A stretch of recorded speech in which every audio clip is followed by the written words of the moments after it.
In my background, I'm a lawyer and a writer. I've written 11 books.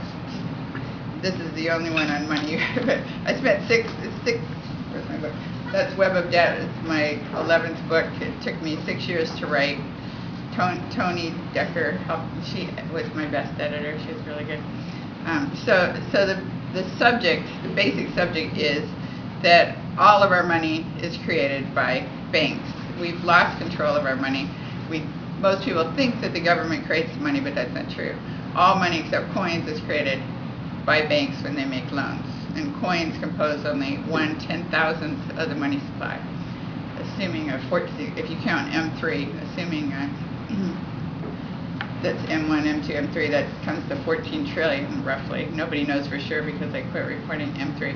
But anyway, coins are almost nothing. They're issued by the government, and the Federal Reserve issues Federal Reserve notes, but they're obviously a bank, and they don't just spend it into the economy, they lend it to banks, and so it comes into the money supply in the form of a loan. And they only lend to banks.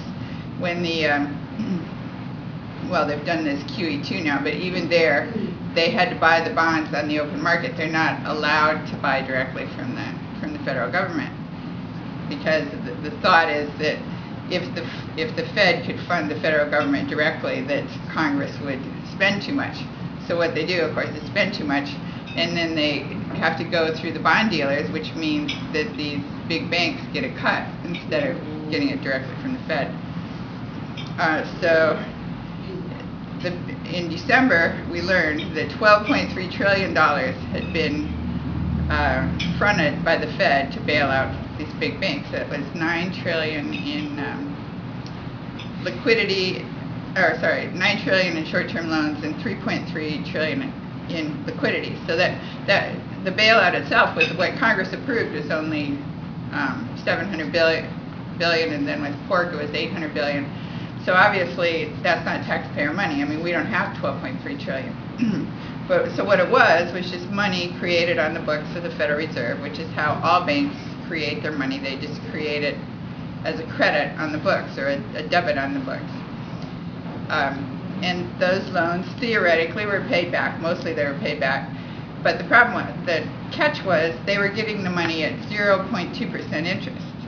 And then, so they were getting it almost free. And these are like Goldman Sachs and JP Morgan, the biggest banks in the country, and well, the biggest banks in the world were getting this free money, virtually free. And then they could buy like 3% bonds.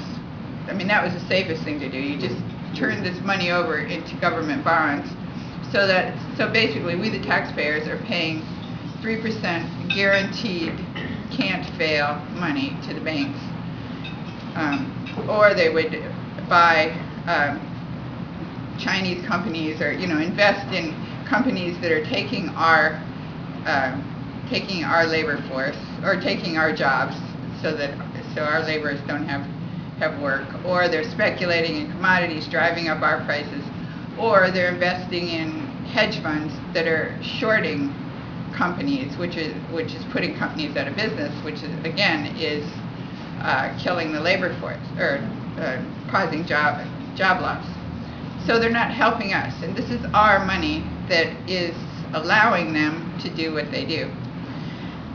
So last January, well, when Obama first got into office, he said, well, maybe since the state and local governments are suffering as a result of this bank crisis, I mean, it's Wall Street's fault, maybe that the Fed could do the same thing for the state and local governments that they did for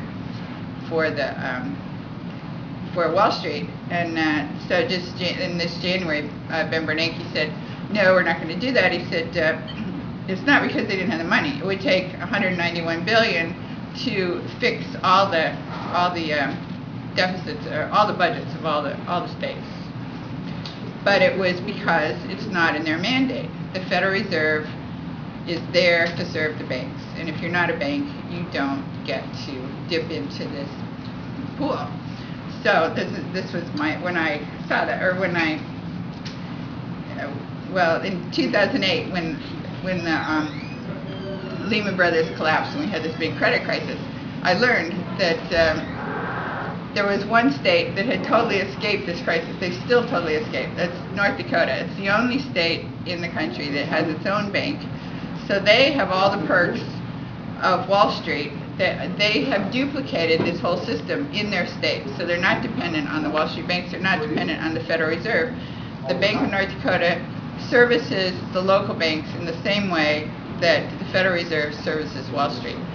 So they part. State of North Dakota, did you say? In North Dakota. At that time, when I first started tracking it, I thought, well, this is interesting. There were 4 states that could balance their budgets, and then there were 3, and then there were 2, and then there was only 1. It was North Dakota. I mean, there was clearly something unusual about this state. They have the lowest unemployment rate in the country.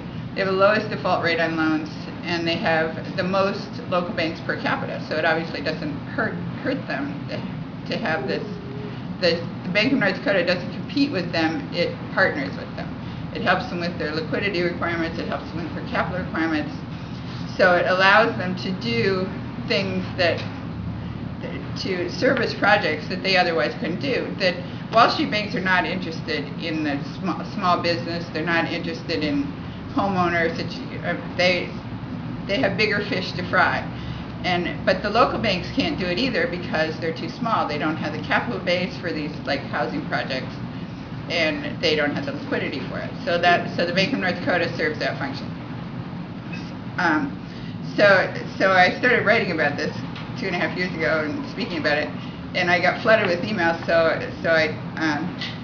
Somebody said, well, and I was complaining to a friend, I couldn't answer all this email, and he said, well, why don't you set up a Google group? So I did. And we got like 200 really committed people that got all excited about this whole thing, and so they were out beating the bushes, and then it got to be so. We decided last December that it's about time we quit talking about it and started doing something about it. So we set up this institute, the Public Banking Institute. And there are now 11 states that have bills pending for state-owned banks, and 7 of them have happened just in the last 3 months or 4 months since we set up the Public Banking Institute. I mean, we can't take credit for that. I know it's all percolating before that. So these states are from left to right. The latest to join is California. The Senate, the House got together and did something to their fault. Well, it's been introduced. Yeah, that's as far as it's gotten, yeah. Okay. I mean, now in Oregon, just yesterday, it got out of committee and went to the Senate. So Oregon's probably the most likely to pass. One reason is their treasurer is behind it.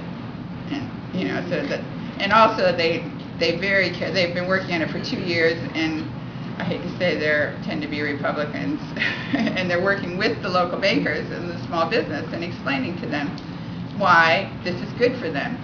So that's what you really have to do, because if you try to do it as an initiative, and you went into a supermarket and you said, do you want to sign my initiative for a state bank? Everybody would be saying, I don't trust government, or why do we need another bank? Or because people don't understand the principle that banks actually, they don't just hold your money and then lend out your money. They take your money and they leverage it into more money. So there's something different between a bank and a revolving fund, which is what we do with our money, if at all. Most of the state revenues are deposited in Wall Street banks, and the capital is invested there. So our biggest capital investment is the pension funds. CalPERS has $200 billion. A couple of years ago they had $360 billion. And they lost it on Wall Street. I mean, they couldn't do worse than to invest in Wall Street. They lost 30%, I think, in 2000. Maybe it's the other way. 1 year is 25%, 1 year is 30% since the 2008 collapse.